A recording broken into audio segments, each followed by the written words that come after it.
Hi friends, మీకోసం ఈరోజు పిల్లలైనా పెద్దవాళ్ళైనా మనం సూపర్ మార్కెట్స్లో కూడా తెచ్చుకుంటూ ఉంటాము.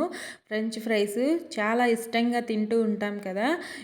ఇవి ఇంట్లోనే ఈజీగా ఎలా చేసుకోవాలో నేను ఇప్పుడు మీకు క్లియర్గా చూపిస్తాను. వీడియోలో వచ్చేసేయండి.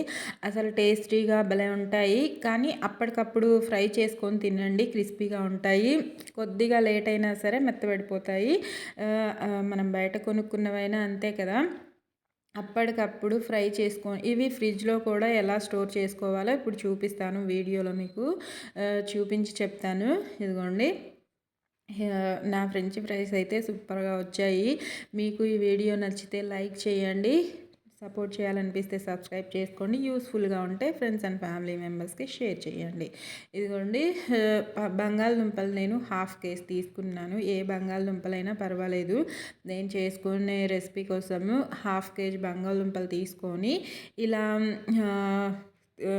పొడవుగా కట్ చేసుకోండి.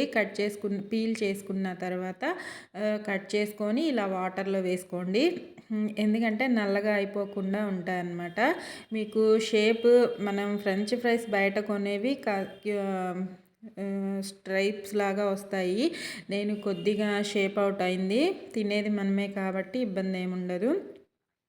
కానీ పొడవుగా వచ్చేలా కట్ చేసుకోండి, సన్నగా పొడవుగా. ఇంకా వీటిని వాటర్ వేసి ఉడికించుకోవాలి. ఎంతసేపు అంటే టైం చెప్పట్లేదు, ఎందుకంటే అవి లైట్గా మనకి కొద్దిగా ఉడికితే సరిపోతుంది. డీప్గా ఉడకకూడదు. ఎప్పుడైనా సరే లైట్గా ఉడికించుకుంటే సరిపోతుంది. కొద్దిగా ఉప్పు వేస్తున్నాను వాటర్ వేసుకొని గిన్నెలో. అవి మునిగేదాకా వాటర్ వేసుకుంటున్నాను అనమాట. వాటర్ని బాగా మరగబెడుతున్నాను ముందే, మనకి ఈజీగా అయిపోతుందని చెప్పి. అవి వాటర్లో వేసైనా ఉడికించేసుకోవచ్చు, కానీ నేను మరిగించి వేసుకుంటున్నాను. మీకు ఎలా వీలైతే అలా చేసుకోండి. వాటర్ కాస్త మరిగిన తర్వాత ఈ మనం కట్ చేసి పెట్టుకున్నాం కదా బంగాళదుంప పీసెస్ను వేసేసుకుంటున్నాను. వేసేసుకొని అవి చూపిస్తాను. కట్ అవ్వకూడదు.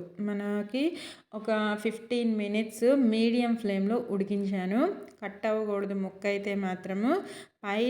పైన 2 లేయర్స్ దాకా ఉడికించుకోవాలి అంతే. ఎక్కువగా ఉడికించొద్దు దయచేసి, మీ రెసిపీ పాడైపోతుంది.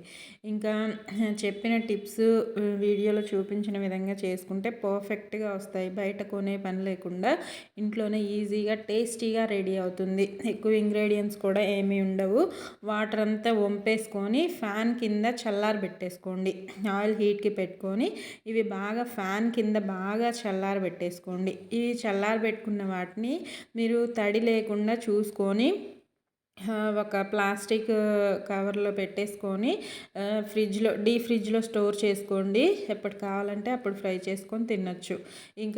నేనైతే డీప్ ఫ్రై చేసేసుకుంటున్నాను. స్టోర్ చేసుకోవాలనుకుంటే ప్లాస్టిక్ కవర్లో తడి లేకుండా, తడి లైట్గా ఉన్నా పర్వాలేదు, ఫ్యాన్ కింద ఆరబెట్టుకుంటే సరిపోతుంది, ఇబ్బంది ఏమి ఉండదు. ఆరబెట్టేసుకొని ప్లాస్టిక్ కవర్లో స్టోర్ చేసుకుంటే మనకి సూపర్ మార్కెట్స్లో కూడా అలానే ఇస్తూ ఉంటారు కదా. ఇవిగోండి, ఇవి కాస్త ఫ్రై అవ్వాలి, చూపిస్తాను. ఫ్రై అయ్యాయి, పక్కకు తీసేసుకొని మొత్తం అన్నీ ఫ్రై చేసుకున్న తర్వాత లాస్ట్లో మొత్తం ఒకేసారి వేసి ఫ్రై చేసుకోవాలి. అప్పుడు ఇంకా క్రిస్పీ టెక్స్చర్ వచ్చేస్తుంది. నేను చెప్తున్న విషయం ఫాలో అవ్వండి. ఇవి ఫ్రై చేసుకున్న వెంటనే తినేసేలా ఉండాలి. ఎందుకంటే ఇంకా ఒక 15 మినిట్స్ 20 మినిట్స్ లేట్ అయినా సరే మెత్తబడిపోతాయి, మీకు తిన్న ఫీలింగ్ ఉండదు. ఇది మాత్రం ఫాలో అవ్వండి, గుర్తుపెట్టుకోండి. చక్కగా ఫ్రై చేసేసుకొని ఇవి ఫ్రై అయ్యేలోపు మసాలా ప్రిపేర్ చేసుకుందాము. వాడు మసాలా పౌడర్ అని చెప్పి ఒకటి ఇస్తూ ఉంటారు కదా సూపర్ మార్కెట్స్లో. అదేమీ వేరే పౌడర్ ఏం కాదు, మన ఇంట్లో ఉన్న ఇంగ్రీడియంట్సే. అది కూడా కారం నేను ముందు మసాలా మిక్స్ చేసుకుంటున్నాను. దానికోసం 1.5 స్పూన్ కారం వేసుకున్నాను. దాంతోపాటు జీలకర్ర పొడి, మన ఇంట్లో జీలకర్ర ఉంటుంది కదా, అది పౌడర్ చేసి పెట్టుకోండి, ఇలాంటి రెసిపీస్కి యూజ్ అవుతుంది. జీలకర్ర పొడి ఒక 2 స్పూన్స్ చిన్న స్పూన్ తోటి.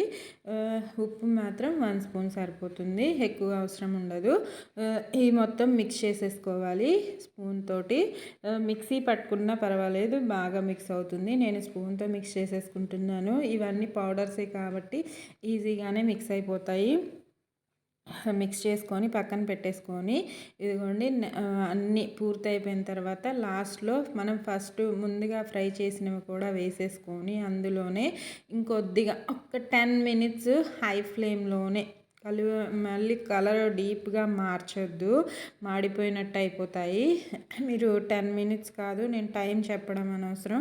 అవి కాస్త క్రిస్పీగా అనిపిస్తాయి, మనకు తెలిసిపోతుంది ఫ్రై అయిన తర్వాత. ఇదిగోండి అన్నీ చక్కగా ఫ్రై అయిపోయాయి, నాకు టెక్స్చర్ అర్థమవుతుంది.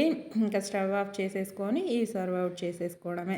ఇదిగోండి అనిపిస్తుంది కదా, టేస్ట్ చాలా బాగుంటుంది. బయట కొనేదానికంటే ఇంట్లో ఈజీగా చేసేసుకోవచ్చు, అది కూడా ఎక్కువ క్వాంటిటీలో చేసుకొని తినగలిగేలా ఉంటుంది. బయట వాడు రేట్ ఎక్కువ చెప్తే ఎక్కువ తినలేం కాబట్టి ఇంట్లో చేసుకొని తినండి, హ్యాపీగా ఎంజాయ్ చేయండి. సూపర్ టేస్టీగా ఉంటాయి. నా రెసిపీ నచ్చుతుందని నేను అనుకుంటున్నాను, మీకు చూస్తేనే అర్థమవుతుంది కదా. అప్పటికప్పుడు తినేసేయండి, సూపర్ వేడిగా ఉన్నప్పుడు ఎమ్మీగా ఉంటాయి. టమాటా సాస్ కూడా ఇస్తూ ఉంటాడు కదా, అది కూడా నా దగ్గర ఉంది అవైలబుల్గా. వేసుకొని తిని ప్లేటింగ్ వీడియోలో ఆల్రెడీ ముందు చూసేశారు కదా. ఇదిగోండి మనం కలిపి పెట్టుకున్న పౌడర్ని దీంట్లో వేసుకొని ఇలా టాస్ చేసుకుంటే ఇంకా రెడీ అయిపోయినట్టే. వేడిగా తిని ఎంజాయ్ చేయండి ఫ్రెండ్స్, సూపర్గా ఉంటాయి. ఇవి ఫ్రెంచ్ ఫ్రైస్ చాలా ఈజీగా ఉంటుంది ప్రాసెస్. కొంతమంది ఈ ఉప్పు కారాలు ఏమీ లేకుండా నార్మల్గా సాల్ట్ ఊరికే స్ప్రింకిల్ చేసి ఓన్లీ సాల్ట్ వేసుకొని కూడా తింటూ ఉంటారు. అలా కూడా తినొచ్చు, ఎలా తిన్నా బాగుంటాయి అన్నమాట. ట్రై చేయండి, ఈజీ రెసిపీ కాబట్టి. ఆరోగ్యంగా తినండి, సంతోషంగా ఉండండి. నా రెసిపీ అయితే సూపర్ హిట్గా ఉంది. నచ్చిన వాళ్ళు లైక్ చేయండి, ట్రై చేయాలనుకున్న వాళ్ళు కామెంట్స్లో పెట్టండి. ట్రై చేసిన తర్వాత ఇంకా వేడిగా ఉన్న వాటిని టొమాటో సాస్తో మా పిల్లలు అయితే మొత్తం ఖాళీ చేశారు. చూస్తుంటేనే తెలుస్తుంది కదా. నేను వీడియో తీసుకునే లోపే కొన్ని పక్కన నుంచి సైడ్ నుంచి తినేస్తూ ఉన్నారు. ఇంకా వీడియో తీసిన తర్వాత ఆగుతారా చెప్పండి. ఇంకా మీరు కూడా మీ పిల్లలకి ఇంట్లో వాళ్ళకి చేసి పెడుతూ ఉండండి, తినండి, ఆరోగ్యంగా సంతోషంగా ఉండండి. నా వీడియోస్ని సపోర్ట్ చేస్తూ లైక్ చేయండి. ఓకేనా, బాయ్ ఫ్రెండ్స్.